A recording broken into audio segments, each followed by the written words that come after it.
People of Earth, Gig Host. Gig Host.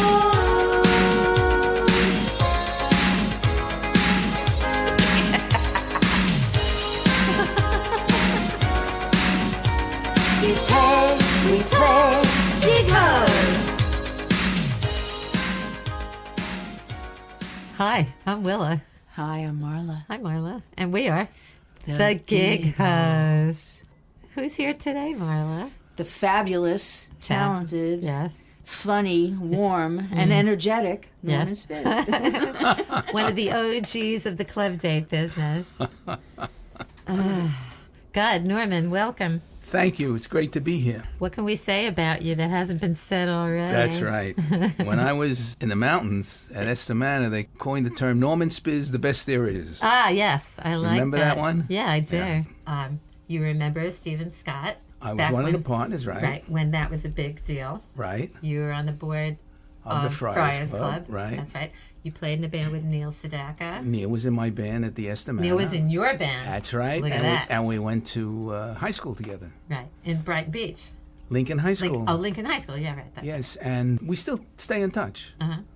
So here's the first question. You're from the generation behind me and Marla. Correct. Right, when club dates was a whole other animal. A whole different situation. Right, I mean, at the point where you started, were there even electric instruments?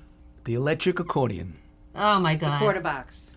No. First the accordion. Right. Wow. And then the quarter. And the PA system was the microphone into the amplifier of the accordion. Of the accordion. One microphone. It wasn't Wow. even a Fender I know. guitar. It was not even a that Fender good. guitar. So there was like a piano and an upright bass? We never used it. The basic band was accordion, drums, Right. saxophone, trumpet, and then bass was the fifth instrument. Wow. And there were probably a lot And of no them- guitar, right? No guitar. No guitar. No guitar. They And there were weren't no doing the rock yet. They weren't doing the No, rock. there was no rock. in those days.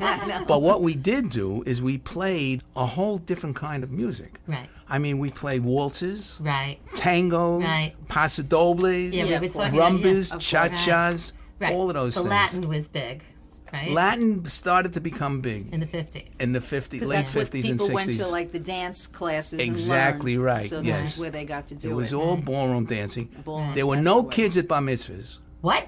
No kids. Where would... even the bar mitzvah The boy? bar mitzvah boy and those were maybe the 3 days. friends.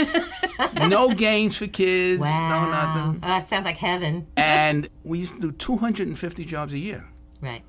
And it was looked down upon by the musicians who were working in the nightclubs. Well, Right. Oh. that's no different than Now. And I worked in the nightclubs for a while. You're talking about like the Palladium or the Copa? No, there was the Copa, there was the Latin Quarter, there was the Americana, Right. And Plaza, Broadway the shows had, like, Pierre, and the massive- Broadway shows. massive. And the orchestras. Union was very strong, and we used to Right. go to the Union floor right. every right. Wednesday, To get your gig. and then we get the gigs. Right. And there was a guy on the stage who used to page everybody. And some of the musicians used to pay the guy to page them so people would know their names. Right. Was so Nat look- Mash involved? Nat Mash was before. It was before Nat Nat Mash. Wow. Before Nat Mash. So I want to go back to the beginning. Do you remember your first paid gig? Yes. Tell me. I was 15 years old, Lincoln High School. Mm-hmm. Pete Agins, who was a bass player, his father had an anniversary party, and we played in his house. Now, how many is And we? he was a bass player, so was he we? was playing. How many people? It we? was myself, a guy named George Jacobs Yeah. What did he play? played piano, Piano. and Jerry Simon played drums, And you were playing and I was playing trumpet. trumpet. And that was it. We played in the house. Anniversary party. $10 we got. $10 for the whole band, or Each. Each. Well, that's about right. And that year, I was my first year up in the mountains. Uh-huh. Pete got the gig, and we worked at a place called Jaffe's Evergreen Manor. Oh, Lordy. Sounds great. It was in Liberty. Uh-huh. Max and Muriel Jaffe owned the place. Great. It was a small hotel, and it was the first time that we ran into places where we had shows. Uh-huh. And Shows with like guest performers that would come in. And, yes, the entertainers would come in, and we'd just read their music Right. and play them. Right. And we'd have to rehearse them in the afternoon, and then we'd play them, and we got to be very good at this. And in those days, you had to be able to sight read. Right? Absolutely. Yeah. You had to read. That's what we did. We read. Today, the acts come with tracks. Right. So we used to play these acts, And then I graduated from each one. 1 year was Jaffrey's Evergreen Manor. Then I went to Lakewood one winter. And then 1958, we went up to the Esther Manor. It's David Bass, Neil Sedaka, myself, and Howie Tischler. The Norton-Ells. Norman, David, and Neil, the Norton-Ells. Hey, Norton. Norden, N-O-R-D. Oh, Norden. Yes. Yeah. So we get there the first day, and by the way, in the mountains, all the hotel owners were strong women, very strong women, Cool. and they ran the hotel. I mean, it was unbelievable. And where were their husbands? The husbands were like schlepping along. Most of them. I'm telling you, it's the truth. That's great. I worked for Ann Gilbert, Esther, and then Lillian Brown, and all, you know. Browns. So Esther comes out with a mattress under each arm with her sister Irene, and she looks at us and she says, "Who are you?" She says, "We already have busboys." And I said, "We're the band." She says, "You're the band? You're too young to be the band. We don't want you. Go home." Oh, wow. I said to her, "Well, why don't you hear us play first?" Right. And she said, "All right." So we played that night, and then from then it was history. Of course, Right. we were great. They loved us. And this is in a book, by the way, called "It Happened in the Catskills" on page 104. There's a whole story with my picture of that Oh, band. that's great. awesome. That's great. So, Wow. and that's when Neil started writing songs, and he Right. wrote "Stupid Cupid," and Connie Oh, that was Francis it. and Yeah. Don Kirshner used to come up and hang out with us. And then I increased the band, and we brought in another band, which was then the Esquires. I brought them in as the Latin band. And So you were already contracting on some Yeah, level, right? yeah. And how old were you at this point?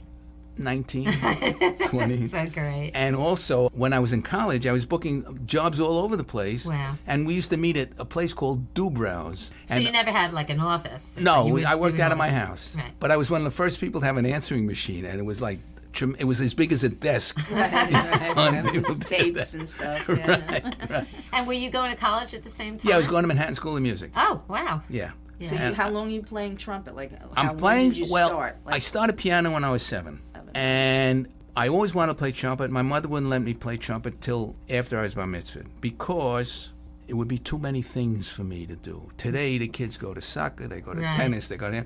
The day after my bar mitzvah, I went out and I took trumpet lessons. Huh. I was in the junior high school band. I was first trumpet in the Wait, junior I high. have to ask. What was it about the trumpet? I just liked it. That's all. I don't know. And I was wearing braces at the time. Oh, so it was God. a problem, right? You get electrocuted. Which also, that's right. So I played first trumpet in the junior high school band in 3 months. Right. And then when we went to Lincoln High School, I was in the dance band, and we had a great dance band. Did Neil Sedaka have his band, the Link Tones, the same time that you had your band? It was called The Tokens.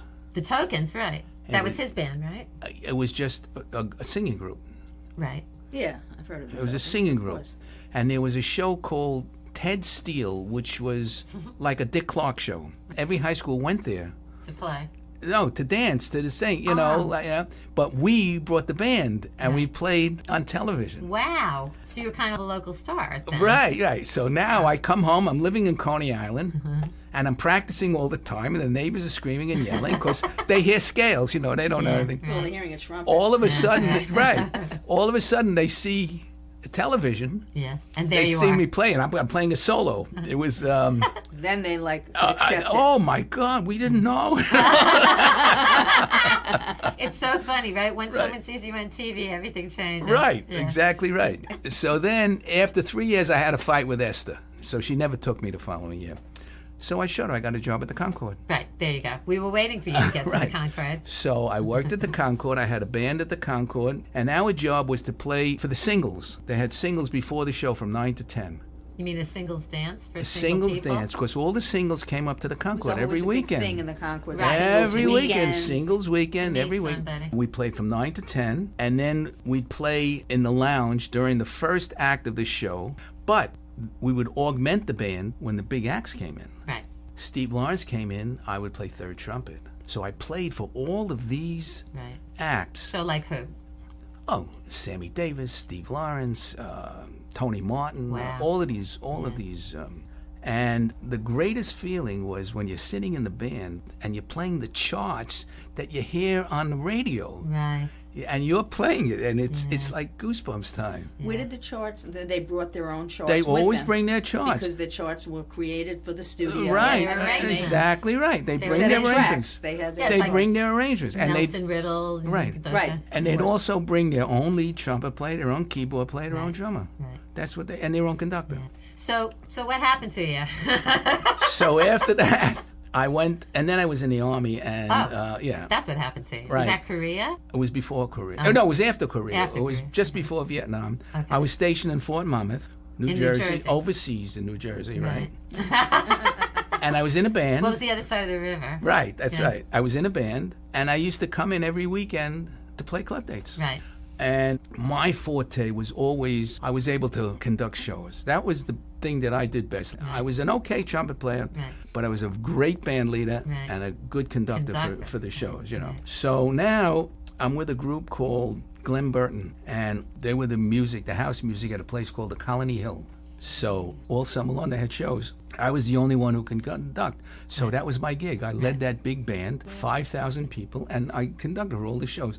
There we had Tony Bennett, Tony Martin, Connie Francis, Wow. Buddy Greco, all the major acts. You know. Greco. And meanwhile, I got to know all these acts, you know, Right. but working with them in the mountains, they became my friends, Right. all of them. Now they were doing the New York State beauty pageant Oh, God. at that place. And the place said, well, our music is going to do it. Right. So I conducted it. Right. So I went to meet the director of the show. His name was Fred Dukes. He says, do you know how to conduct I said, yeah, I can do it. You know, fine. Yeah. He says, you know what double cans are? I said, sure, I know what double cans are. No What problem. What are double cans? Double cans. Yeah. The right ear Yeah. is the music. And the other is The left ear is all the directions from the director, and Right. you have to pick out your own cue. In other words, you'll say, camera 1, move forward, camera Right. 3, music now. Right. And you got to pick that out. The first time I did it, I don't know what's going on, and I mess up. But that's all right. I got it the second time. So I had my friend Dick Berkey, who was the piano player and arranger for Bobby Darin. I had him write a fanfare to open up the show. The fanfare started on a high F. The MC was Johnny Desmond. Johnny Desmond used to sing with Glenn Miller Band. And Donna Valeri, who was Sergio Franchi's sister. Right. Wow. These are all names from my childhood. Okay. Right? Yeah. First, they say, bum, fanfare. drum roll. Ladies and gentlemen, beauty pageants are Johnny Desmond and Donna Valerie. Oh, no. Cut. Let's do it again. 5 times. It's like the Vietnamese table. I got a story about that Oh, also. good. The trumpet players, their lips were like crazy, starting yeah, off like right. that. But we got through it, and it was great. And I did 10 of them, of these, all over the place. All right. So- hang on. Can we move to funny stories? Yeah. Okay. So let's get to the story. Yeah, We're let's. talking about the Vietnamese table. Yes. That reminds you of a story. Okay, goody. I'm doing a job at the Bell Harbor Jewish Center. Right. Caterer Stuart Summerstein. He comes over to me, Norman, we have this very, very fancy Viennese table, and I want you to really give a big introduction. The table is outside in the lobby.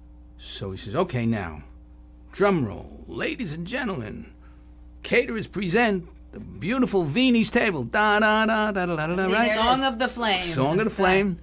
Doors open up. 2 waiters wheel in. 1 table with a big bowl of chocolate mousse. The other tables don't fit through the door. That's great. Did they fall? 200 people are sitting there for about 5 seconds. They think that this is the whole Viennese table. no. Chocolate mousse. They converge on these 2 waiters. That's great. And what did they do? Did they just send everyone Then they outside? he finally worked it out. He got other tables, had them serve the food. Don't in do there. that. Wait, Yeah, they you- couldn't wait. You can't do that to hungry people. But I'll tell you another story. This is when I was working for Herb Sherry. Herb really taught me a lot about this business. In those days, you call up a guy, you go to a job. Right. There's no set bands. Everybody worked Yes, with the I remember musicians. that. I remember that. They know the songs, and if you had a big band, you had a guy that would fake second, third, fourth harmony. You know, the double for a saxophone was clarinet, flute, and violin. Wow. You know, so there's a job, and it's at one of the big hotels. There's a 10-piece band, and Herb goes to the job, and he starts leading the band. He's there for 20 minutes. It turns out he's Wrong leading band. the wrong band. The musicians don't know any different. They don't know who the leader is. They're playing the songs. He doesn't know who the He was band in the is. wrong room. Or He was in the wrong place? room, leading the wrong room. band. There was another Wow. job downtown. And was Wow. the other guy leading his band? The other guy was, I don't know, didn't show up or whatever, but that's what happened. I mean, Wow. That's funny. it's unbelievable. Oh, my And God. I also booked a lot of very strange jobs. Oh, You know, did you? later on, I started to get jobs. I once booked Willa Well, that's strange. on a job, What was that? Which one a is bar that? mitzvah for a dog. Oh, right. Oh, God. I A bark forgot. mitzvah. A bark mitzvah. That's right. Oh, my God. That's A right. bar mitzvah. Well, I once did a party years ago at Beth David of Lynbrook. This was in the late 60s, early 70s. It's just the beginning of these extravagant bar mitzvahs. Wait, were they not extravagant in the old days? Were they just sort of... No, I mean over-the-top things with themes. And, Right, yeah. right. This was a jungle theme. Ah. So we did this jungle party. They had thatched huts. The waiters were in skirts So and you all have that. like real leopards and elephants. And No, but they had monkeys handing out the yarmulkes. What? And the reason that they handed out the yarmulkes was because they couldn't read to give out the place cards. Are you serious? True story. Oh, my God. This is a true story. Guy's do they name was Jerry Brownfield. How was do the they guy who train made the party. monkeys to do that? Oh, I used to book monkeys all the time. Zippy the Chimp. Zippy the Chimp was a big act. I used to I book heard him a it. lot. And if he played trumpet, that would have really been Right, He would have put Norman out of business. right. The whole club day thing started, Yeah. I mean, years ago with the entertaining was a guy named, two guys. There was a guy named Hy Krause. That sounds like such a not real name, but I love it. Hy Krause. Hy Krause, he had an office Was on his son Flat... named Lo Krause? Right. Hyman, I guess his name Hyman. was. Yeah, I know. His But name he had an office on Flatbush and Church Avenue upstairs. He was the first guy to do entertaining. He used to sing Pennies from Heaven and throw out pennies. That was his first shtick. Did he ever of doing hurt that. anyone? I don't know, but and he started all of that shit. And the other guy was Uh-huh. Nat Brooks. Right. I don't know if you ever heard of Nat Brooks. So they came up with gimmicks. They all came out with gimmicks. And Nat had a goatee, and he was a crazy guy. And he used to, his clarinet player used to break the clarinet in two and play with just the top half of What, it. like a kazoo? No, he would just play the upper range, you Oh, know. It would I just see. be like that, you know. So everyone needed it's like that. But he would gypsy, right? go do these crazy things and You gotta have a gimmick. right. What is the number he used to do? He made up all these songs, and then after that, then Al Stan came along and did the whole thing with the strobe lights. Right. And then when I was at Stephen Scott, I started the entertainment department, so I used to book all these weird acts. Like what was the weirdest act Uh, besides Zippy the Chimp? well, I once booked Topo one of the baseball players, one of the Yankees. I forget which one his name was, to go to the kids and sign autographs. Okay, that sounds pretty normal. Right. But Woman calls me up afterwards. uh-oh. We love the party. We love it. My husband is the biggest Joe DiMaggio fan in the world. Oh my God. I would do anything if he could have dinner with Joe DiMaggio. Could you get him for me? Wow. I don't know. I'll try. Has no agent. Huh. I guess he didn't need one. He was Joe DiMaggio. Right. I call up Bowery Savings Bank. He was doing commercials for them. Oh. No information. Call up Mr. Coffee. No information. But I get a guy from North American Phillips, which is the factory that made Mr. Coffee, to forward a letter from me To Joe DiMaggio. to Joe DiMaggio. I send a letter and I call the client. I says, I sent the letter. Maybe we'll hear from him. Maybe we won't. I get a call from the receptionist at the office. Joe DiMaggio is on the phone. Wow. Hi, Norm. What's this all about? Wow. Did he know you, or he just called you Norm? Never did know me. I said, these people want you. They would like you to have dinner with them. Well, I don't know. I don't know if I'll do it. But give me a call next week. He keeps me on the hook for about 3 weeks. And I called him at the racetrack in San Francisco where we used to hang out. That's the press box at the racetrack. Right. Finally, I call him. He says, all right, Norm. He says, I'm coming in February. Where are we going to eat? So I said, well, I'm going to take a room at Windows of the World. Right. He says, no. He says, I like to go to Abe's Steakhouse on 72nd Street. That was a big hangout for those guys, sports club. I said, yeah, but these people want a private room. He says, okay, fine. And I work it out with him. And I said, well, how much money do you want, Joe? He said, well, these people are going to all this expense. I can't really charge them money. Aw. I said, Wow. well, what about your charity? He says, no. He says, let him just pay my expenses. Wow. So now I have a problem. What's my problem, Willa? What's your Well, you don't know what to percentage of charge. nothing? Right. Right. Now, this is 1980, and in those Couldn't you days... just say, add it on to whatever you were going to well, say? in those days, he would be considered like a $5,000 act. Was there some kind of pay scale that you guys Well, had? I knew like what... Zippy the Chimp was this much. I and knew Joseph- what the act, because as But I he started... didn't want it, though. As I started booking the bigger acts, Right. I knew what they could What they get, were and I asking. knew I could get for them, and I knew I Right. could charge them. Right. So I figured it was a $5,000. So I called him. I said, "Listen, he doesn't want any money." I said, "But I'm going to figure him a $5,000 act. I get 20%. Right. Give me $1,000." She Right. said, "Fine, Oh, there you go. that's fine." That's what I figured you would do. Right. Yeah. He comes in. I'm going to meet him at the plane. That was the date. SAS Oh, no. plane gets short on the runway, Right.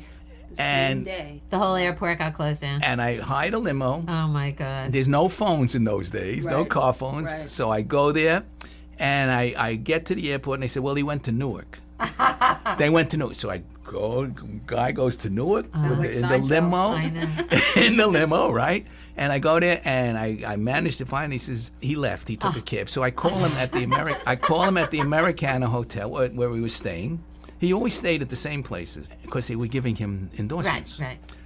So I call him up. I says, Joe, I'll meet you for dinner. He says, well, I'm just going to go to the stage to have a sandwich. I said, yeah, well, I'll meet you there because I want to brief you on Right. the. So I'm sitting, and my wife came with me, and I'm sitting in the stage delicatessen all alone with Joe DiMaggio. Wow. And And you had never met him before? I had never met him before. Wow. Oh, and he told me, he said, listen, I'll do it. He says, but you have to be there. Oh, nice. You know, what a drag, right? Well, yeah, no, but they do that. All these acts. I had the same thing with Buddy. I'll tell you that with all the acts. Anyway, make a long story short, I meet him and I pick him up the next day. We're in the limo riding down to Wonders of the World. He says, I'm not getting any money from these people. So I'm saying, here it comes. Yeah. He says it would be nice if they gave a gift certificate to my grandchildren. I said, fine. Right. I said, in San Francisco, is there a Saks or an Neiman Marcus? Yeah. He says, oh, no. They can't get anything for money. He says, get them Kmart or something like that. Oh, my God. That's really all he was asking. Right, yeah. So Wow. I told her, she gave him a $1,000 gift certificate. It's a Kmart. Yeah, so now, that's what she wanted. Now we get to Wonders of the World. And there's a line to go into the bar. Right. And we go up to the front, and Joe says, I don't want to cut any lines. I says, we have a private room. It's okay. We'll go Right. upstairs. So we go upstairs. We have this private room up there. Did people recognize you guys as you were? They recognized him, of course, They did, yeah.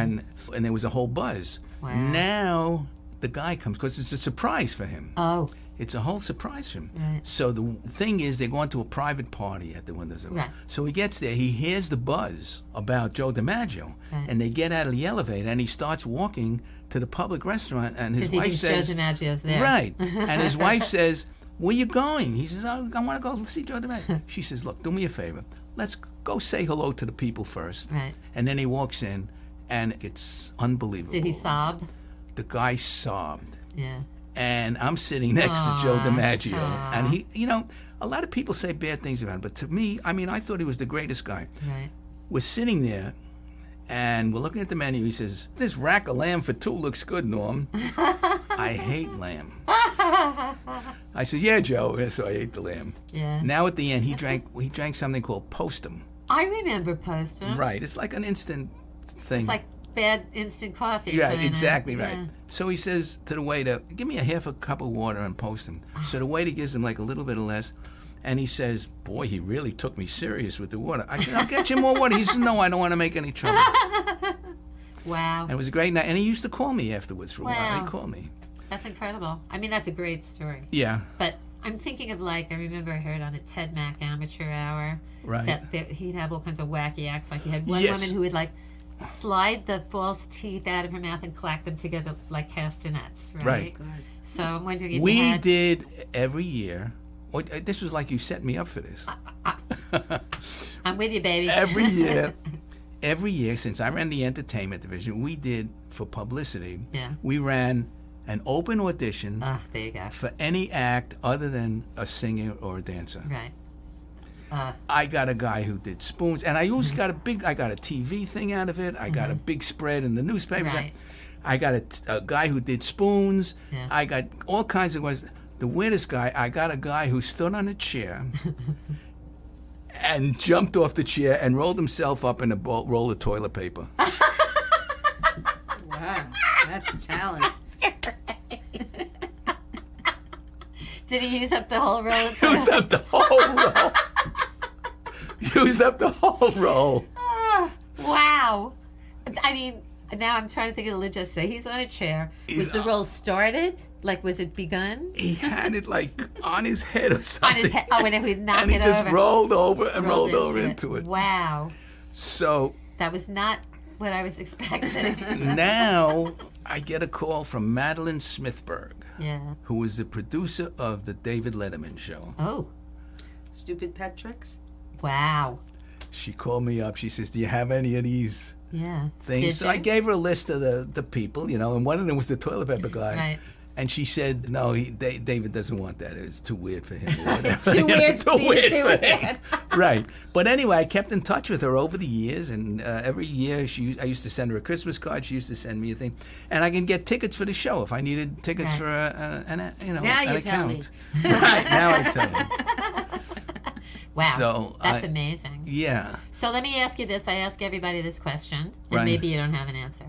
But what was your most humiliating club date moment?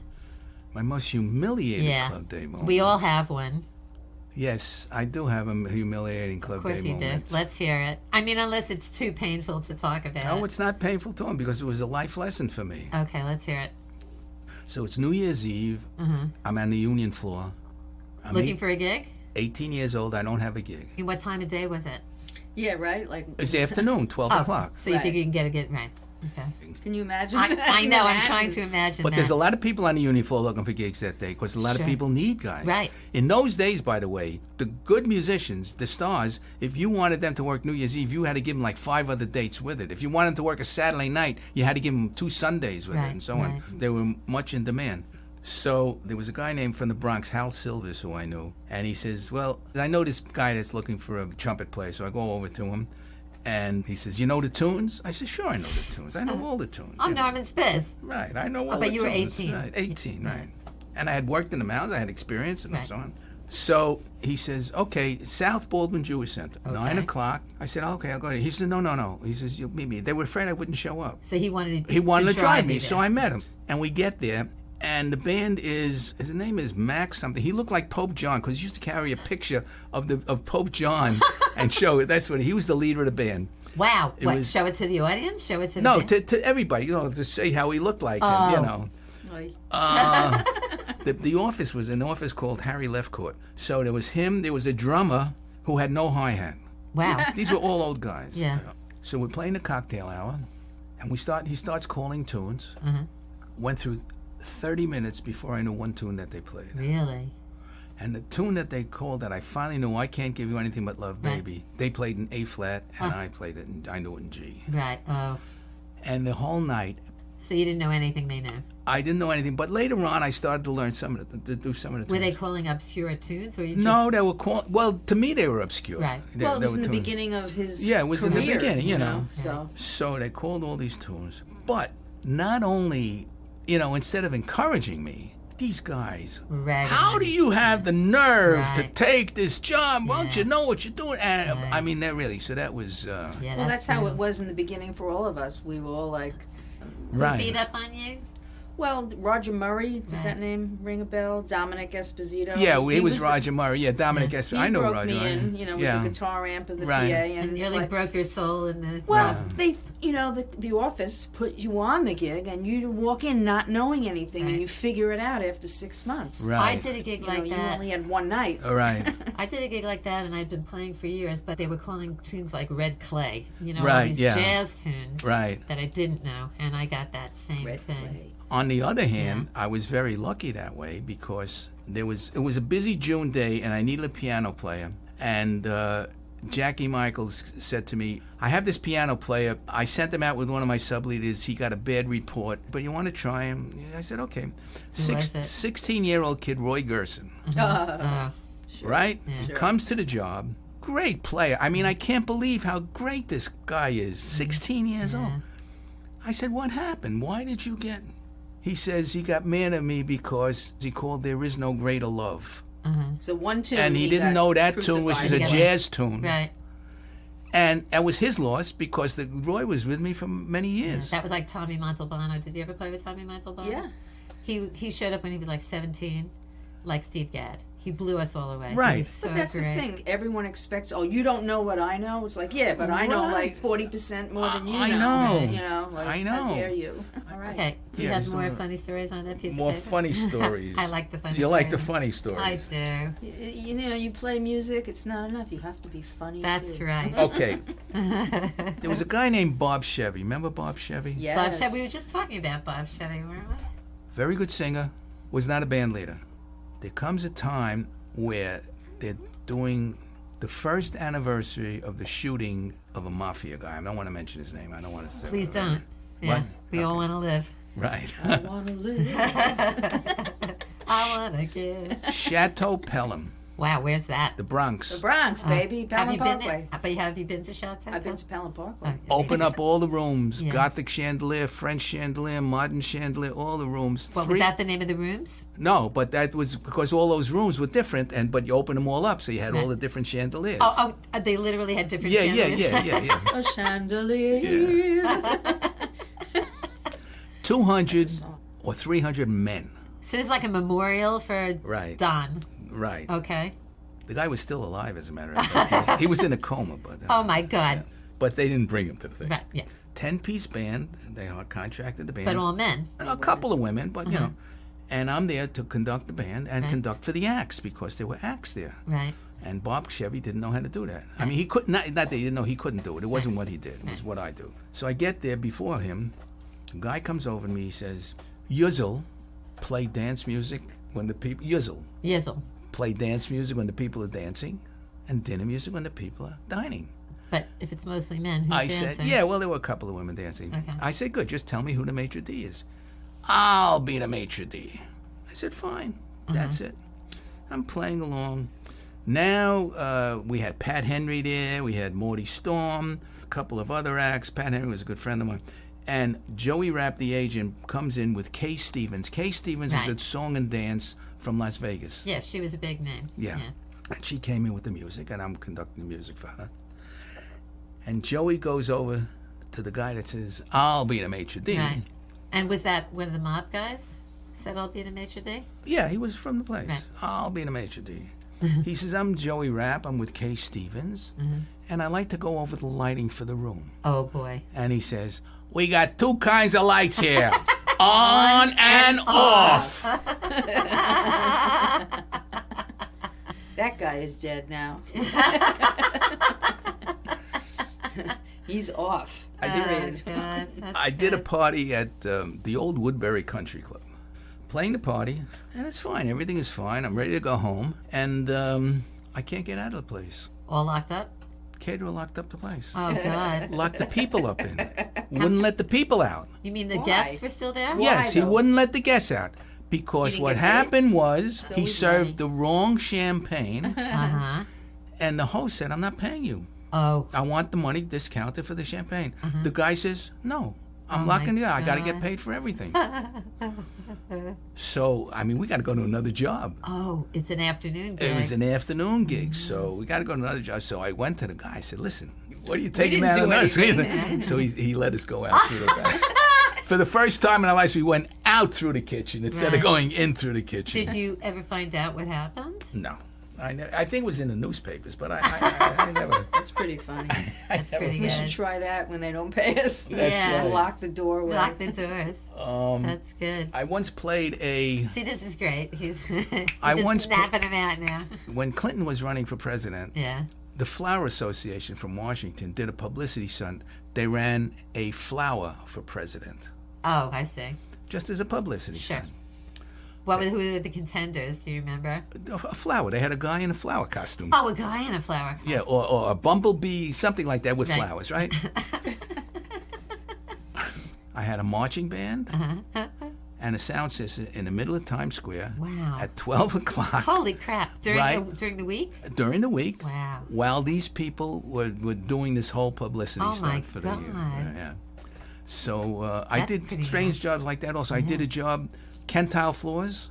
Yeah, sure. It's a full Like Empire Carpet or a whatever. break dancer, tap dancer, a flamenco dancer to To show dance on the the floor. different dance on the floor, to show the durability of all. I Well, I did think all of you these booked me things. for a gig. I think it was you. It was for All That Jazz, the show on Broadway.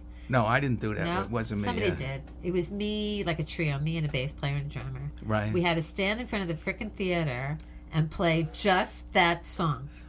All That Over Jazz. and over. Over and over and over for like 45 minutes. Yeah, we had to play it like 15 times, whatever it was. Just Right. had to keep playing that song. Till we get it right. Oh my God, it was cold. It was like November or something. Well, that's like in the army. We used to stand out in the cold all the time when the generals used to come on and play the marches. Right. And as a trumpet player, I was on funeral duty. Oh, crap. Every veteran is entitled to a military funeral. Right. So when I was had to on the play roster, taps? I would get on a bus with 7 guys with rifles, and we'd go to the cemetery, and I'd play taps, and they would do. By the way, taps is one of the hardest Because it's slow. because you're so afraid of Hitting a messing wrong up note. on. Everyone's Yeah. listening. That's one of the. Quiet. It's That's solemn. one of the hardest things to Sure. do is to play Right. taps. It's like, Warren told me playing bolero, if you're a drummer, bolero Right. is the one where everyone has a nervous breakdown. Because you got to start really play the same Right. thing over, but really low. And Right. then you play. I imagine the Star Spangled Banner must be hard too. The same kind of no, attention. no, not the Star Spangled Banner. I've because seen people screw up the Star Spangled Banner so many times. Yeah, but the Star Spangled Banner is different. It's just a regular song. I mean, it's not like taps is only 4 notes. Right. But somebody died. Yeah, somebody died. Yeah, but it's only How does 4 taps go notes. again? Da da da da da da. Right. Da, That's what I da, thought. da, da, da, da, And da. don't they play that at horse races too? No, da da da da da da da da da. Which is what Sly Kogan always used to play on the clarinet to get everyone back up on Oh, the stage. really? Wow. Wow. Come on, all you jackasses. Right. So, were you ever on a gig where a fight broke out, Norm? Many times. Oh, yeah? What was the best one of those? There wasn't a best one. There was always a fight. I've been on a gig where I found the best man with the bride in the room. Okay. I've had that. You I've seen that. personally? I personally saw that. Yeah, and there was a Having big fight. sex? Well, I didn't. They were They fooling were- you around. You didn't check to see the I didn't proximity check of to their see genitals. exactly But they were right. in an embrace? Yep. Okay. There Because was a fight. Valerie told a story the last time about a groom having a picture of the best man and the bride having sex. But it's an urban legend. He wasn't there, but you were there. You Yeah, I walked was in. there. I saw that. I All saw right. that. Yeah. And Cred to Norman. It's amazing. And then what'd you do? What's the appeal of the What best did you man do? anyway? well, I've Did you had just people back out? I've had people die on jobs. Oh, that We all have. You all have that. Yeah. That's nothing. There's a famous Friars Club story, Mm-hmm. and this really happened. Right. There was a radio star, Park Your Carcass Einstein. I love it. Now Jesus Christ. wait a minute. Now this is the father of Albert Brooks. I love Albert Brooks. And his real name is Albert Einstein. Oh, wow. Right, that's You're his kidding brother. me. Right. That's his name, Albert Yes, Einstein? Albert No Einstein. wonder he changed it. Yeah. I'm just not that So smart. this guy was a big radio star, major radio star, and all of a sudden the whole thing collapses for him, and he's down in the dumps. He has no work.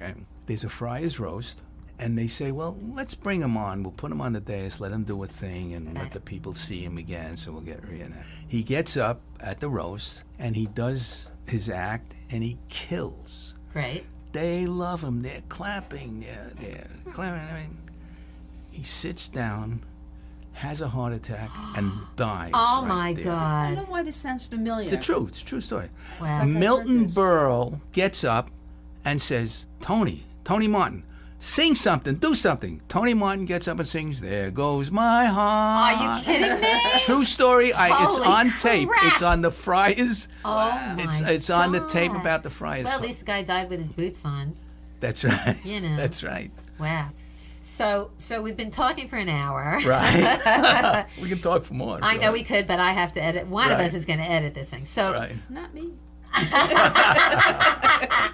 He's your friend. I'm your friend also. Come on, Marla. So, of all the club dates you've done, can you think of one that was just kind of stellar in a good way? Just like you'll never forget that gig because it was so great? Well, let me tell you, the first job I ever did with Herb Sherry, the leader was a guy named Joey Sano. I love these names. These names are great. Joey Sano Yeah, was yeah, like yeah. a Jimmy Durante entertainer. Oh, great. That's what I'm Did he have one of those? He was kind a of crazy guy. Yeah, Stop and he the did it. music. And he used to do all of that. He used Yeah. to do all of that. This is the very first job of mine. Menorah Temple for The Herb first Sherry. job you with Worked for Herb Sherry. There's Nora Temple. Menorah Temple in Borough Park. You never worked that place?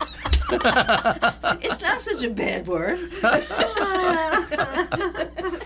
So I get to the job. Norwich. Now there's a drummer. Marla's having a moment. Nora Temple.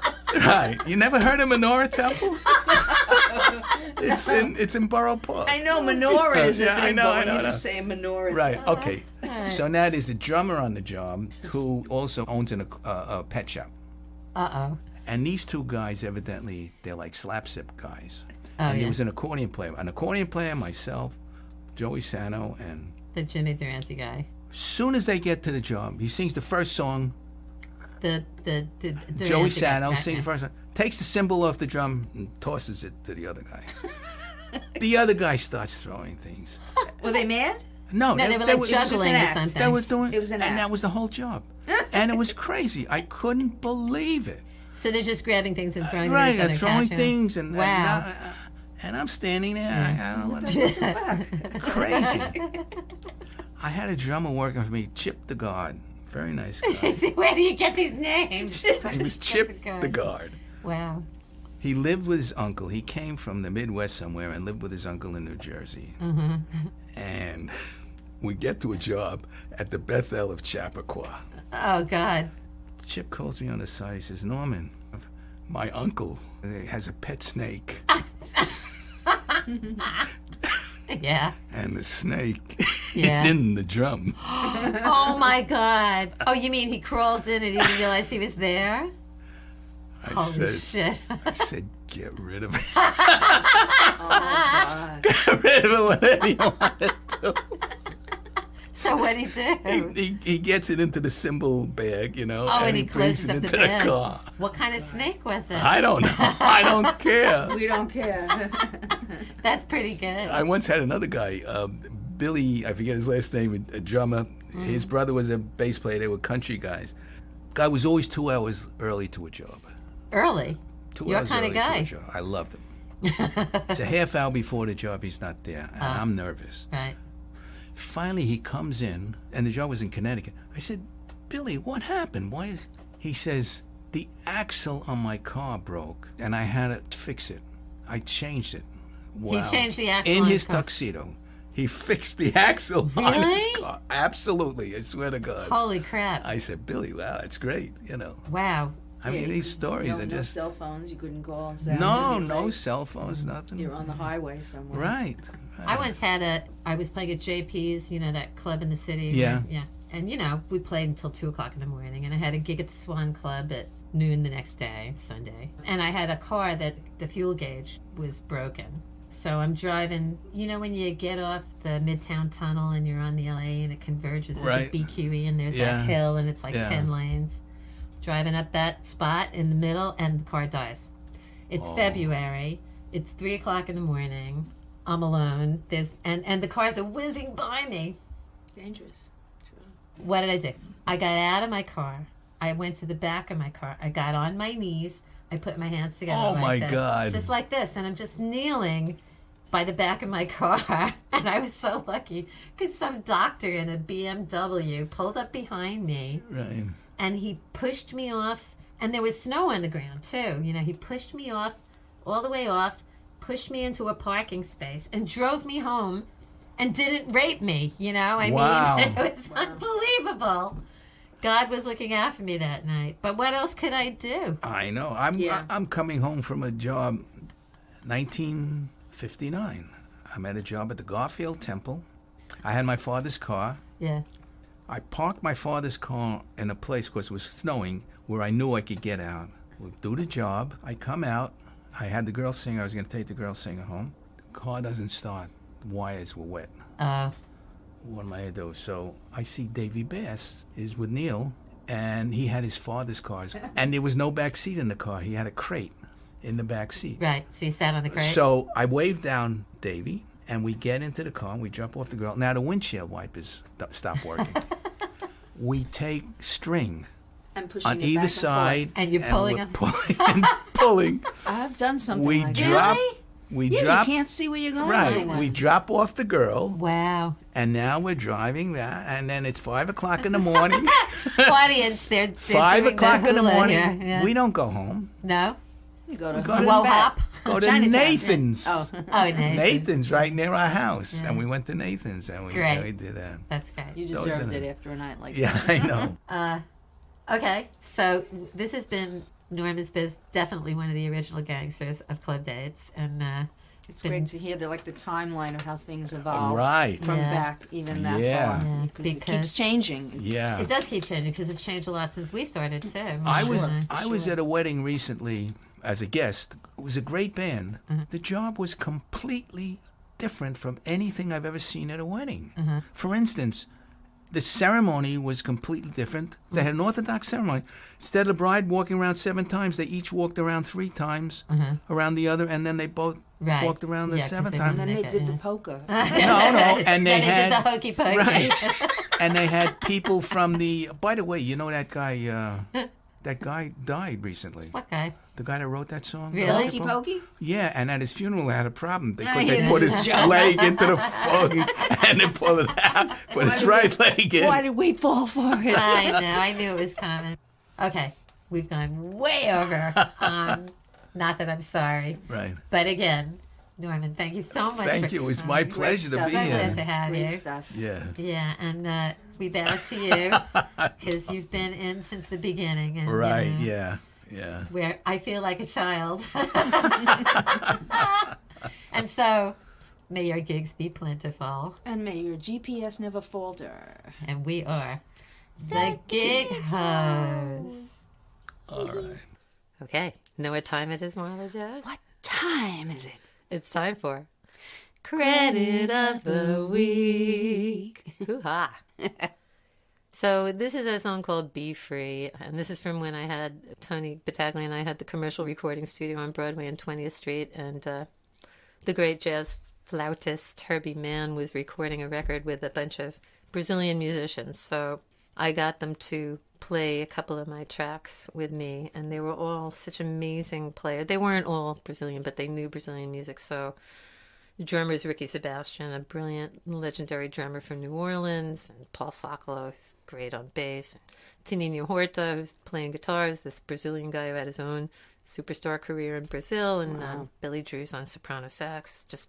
And I was just trying to hang in there on my piano because I was playing with these guys, you know, who I felt at that time were so much better than me. Your head must have been exploding. I was just hanging on by my fingernails, sweating it out, you know. I'm sure you hung on just fine. I did. Yeah. I did. And it actually worked out great because I was just playing my part and then they were doing their magic all around it. So this is a thing, audience, I will share with you about the magic first take. You know, so you get with the players, you run the song down a bunch till the point at which you feel you're ready to record it. And then you do. But usually in the first take, you make some goofs or you realize you could have done something better. So you take it a couple more times, maybe do 3 or 4 or 5 takes, right? And usually it's the later ones that sound better. But sometimes you hit this thing where the first one is just magic. And it's magic because everyone's not quite sure what they're going to do. And they're not thinking about what they did the time before. They're It's just fresh. really, they're on the loose wig, you know what I mean? And we were on the loose wig. And That's the one you kept. it is the one. We did 5, and I think we knew all along it was just going to be number 1, and it was. And it's I'm so proud of this track. It's so beautiful, and I'm so grateful those guys were there and willing to play with me. It's just great. So the name of this song is Be Free, and it will be up on SoundCloud, and enjoy. Enjoy. It's fabulous. You just keep on going like it was at the start.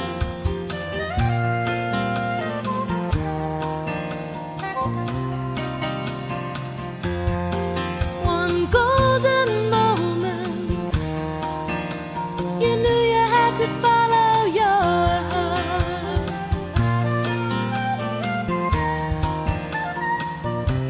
It told you nothing's easy.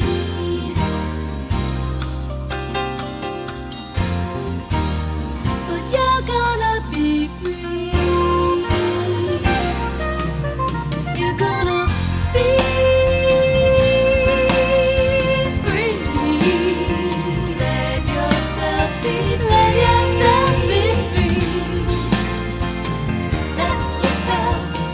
yourself set yourself free.